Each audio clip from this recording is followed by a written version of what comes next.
Our pro tip of the week is 8 ways to protect your startup from hackers. So now if you're dealing, this is kind of focused on medium-sized business, small businesses that are just getting started.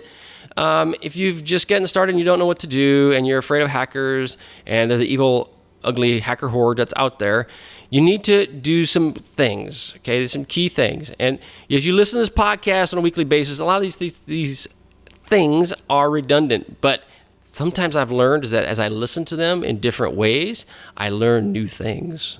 That's very, very, very altruistic, very smart. Yeah, that's it. Yeah. All right, third grade level kicking in again. First one, educate employees out of the gate. If you've got employees, whether it's 1 or 100, educate the rascals. Because guess what? They're your biggest asset. They're also your biggest liability. They will take you out. And that includes you. If you are the person running the thing, guess what? That includes you. Don't click on those pretty kitty pictures. Don't do it. Just don't do it. Oh, there's an awesome thing Curry's got out about steganography. Different topic, different time. But really cool post on that. I love it. It's awesome. Never even thought of doing that.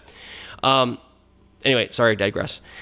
Educate employees out of the gate. Second one, control your access management. Okay, control who has access to your WordPress site. Usernames, passwords, monitor them, watch them. Your plugins today will do that. Also, make sure that you limit them to what their capability is. You don't need everybody to be an admin on your site. You don't need everybody to be an admin on your network. Limit them. They can just be basic users. That's all they need the rights to do. Control the access to your data, especially if it's high important data. It's your secret sauce in your brain. It's your IP. Control access to it.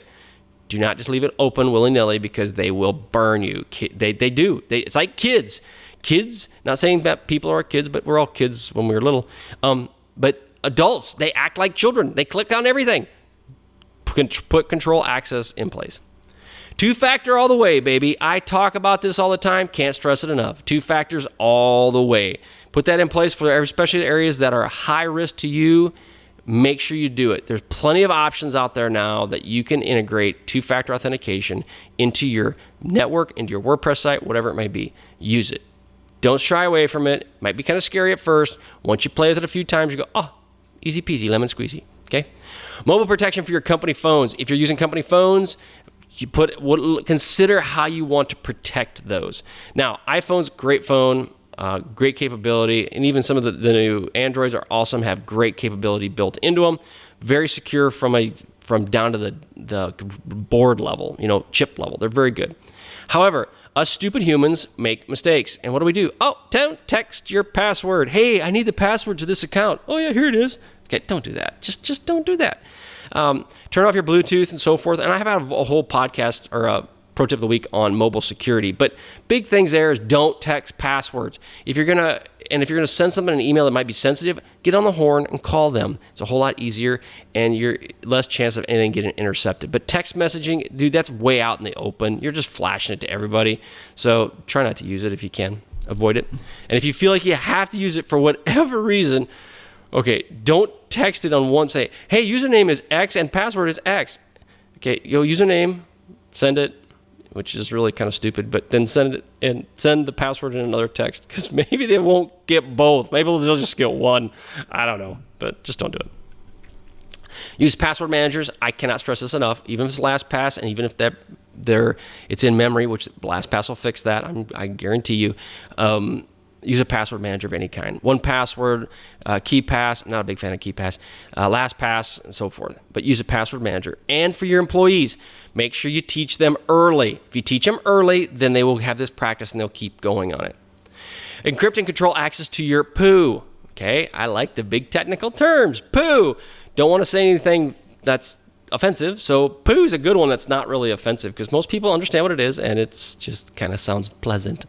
But anytime you're encrypting or controlling access to your POO for sharing, so if you're going to be using anything online, sharing documents, use GPG tools, you use that for a Mac, use Citrix ShareFile, Dropbox for business.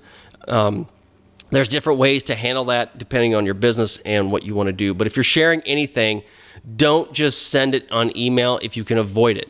And I know that's easy for me to say, and sometimes that just isn't going to work. Okay, I get it.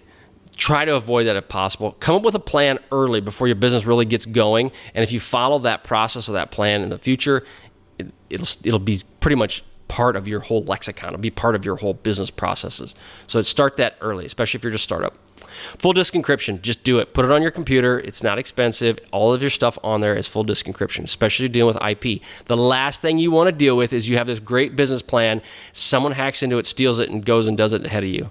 That would really suck big time. So full disk encryption, you never know. Laptop's lost, stolen, whatever. You don't want someone to stumble across it and get your stuff. Last one, this is my favorite.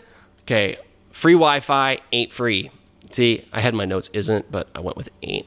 So, ain't free. And it ain't free because you don't know who's all on that network. So there's some things you should do to protect yourself, i.e. firewalls, VPNs, and so forth, but it isn't free. So if you think, hey, I'm going to use the coffee's Wi-Fi and just kind of chill out with my latte, my pumpkin spice latte, then look cool as I'm sipping on my latte and doing my business, well, guess what? Unless you know who else is on that network, your business could get stolen. So whatever you do, focus on, if you're doing free Wi-Fi, which I'm not against it, just make sure you put protections in place to protect yourself. All right, so we're just going to go over the overview of what we talked about today. Our typical types of attacks are SQL, cross-site scripting, brute force, and DDoS attacks. We talked about those. What is a DDoS attack and who perpetuates it? Yeah, I can't say that word. People who don't want to basically your site up. They want to smoke you. And then recent DDoS stats. Talked about that, including the one that just nuked the United States. How does this work to affect your WordPress business? We talked about the data pipe being full and blasting your kids in the face with a water hose, and how that it's a resource hog for your system. What you can do to protect your site and your business by determining if your site is willing to take a hit or if you just want to pay the big money to have it mitigated. Okay, Brian Krebs couldn't even do that because it was so big. So got to decide on that one. And then working your way back from the CDN, your DDoS providers, to your cloud, the firewall, and bound to the actual plugin itself. Talked about a couple different plugins that are available to you. And finally wrapped it up with a pro tip of the week and on the 8 ways to protect your startup from hackers. All right.